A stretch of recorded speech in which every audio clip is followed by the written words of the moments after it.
Hello, hello, hello! Another click, another lesson to learn. Ngayon naman, dahil natapos na natin na basahin ang MASF at natapos na rin nating aralin kung ano ang tunog ng letter L, idadagdag na natin siya sa ating binabasa. Okay, so let's blend and L today. Okay, let's have our drill. Let's read. A, am. Ma. A, ma. Mam. Next. Mama. Mama. Okay, so sa letter S naman tayo. As. Sa. Sam.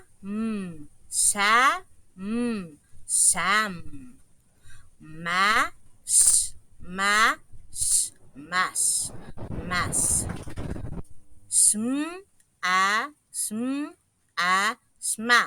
Sma. Okay, so tapos na tayo sa S. Punta tayo sa F. Af.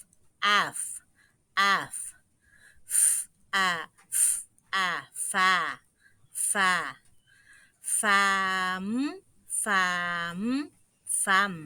Fam. Fas.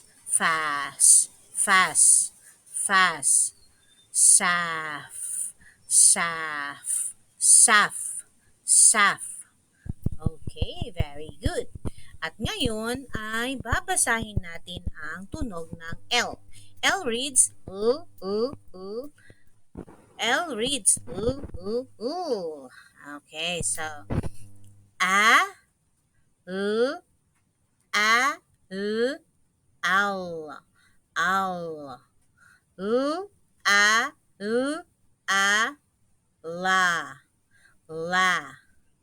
la la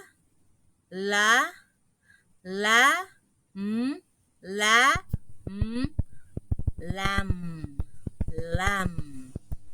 O, diba? Ang galing. O, ngayon naman, magbabasa pa tayo ng ibang words. Ma, ma,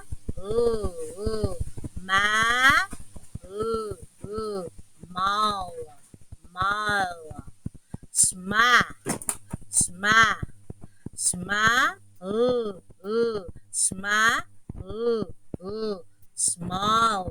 small, O, diba? Next,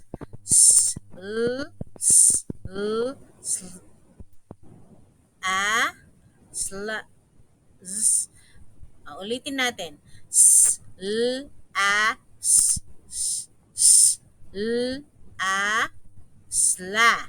Sla. O, tama?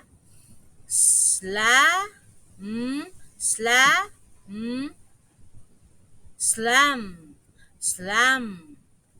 Okay. So, yan, very good. Nabasa na natin ang mga words na merong SLAM. O, ngayon naman ay eto na yung mga diretso na nating i-drill.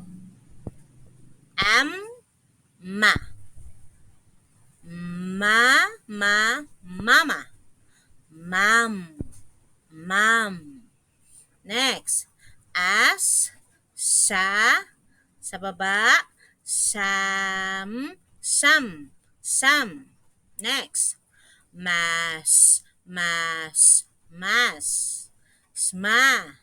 Sma. Next, fam. Ulit, fam. Sunod, fas, saf. Next, lam. Tapos sa baba, mall. Okay? Next, small, Slum, slum. Small, small. Slam, slam. Tama? Okay. So, ito na yung mga nabasa na nating mga words. Some, mas, sma, fast. Mama, ma'am, fam. Saf, lam, mall, small, slum. Okay, so ganon kadaling magbasa mga bata, di ba? Yan, so pag nagtuturo si teacher ng tunog ng letra, dapat pakinggan natin para alam natin kung paano ito pagsama-samahin. Thank you!